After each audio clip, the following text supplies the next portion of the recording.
Dulu hafal 15 juz saat masih remaja, beranjak dewasa hafalannya malah hilang. Wanita muda yang beranjak dewasa menceritakan pengalamannya dulu saat masih duduk di bangku sekolah.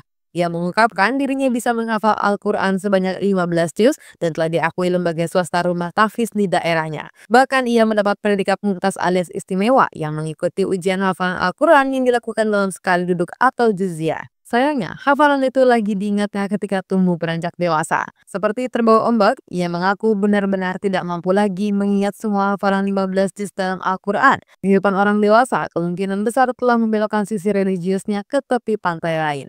Penampilannya pun berubah. Busana muslim yang selalu ia kenakan saat masih bersekolah kini sudah mulai ditinggalkan. Di akun media sosial pribadinya, tidak ada satupun dirinya mengenakan busana muslim, kecuali saat ia mengenakan seragam sekolah. Banyak netizen yang menyayangkan hal tersebut karena memang cukup sulit untuk menghafalkan Al-Quran, apalagi hingga 15 juz dengan nilai istimewa. Netizen juga dibuat penasaran penyebabnya tidak lagi bisa mengingat semua hafalan itu. Namun, ia hanya bisa menjawab singkat dan penuh tanda tanya, seraya bercanda. Dari jawaban-jawaban singkatnya, kemungkinan ada faktor eksternal yang membuatnya melangkah terlalu jauh hingga melupakan hafalan tersebut. Hingga akhirnya mempertanyakan kerja kerasnya selama ini yang tidak dihargai dan memutuskan untuk meninggalkannya. Ternyata hafalan Al-Quran atau apapun itu bisa menghilang karena beberapa faktor. Seperti berkurangnya motivasi karena ada suatu hal, terlalu banyak kesibukan, atau memang sudah bosan untuk menghafalnya.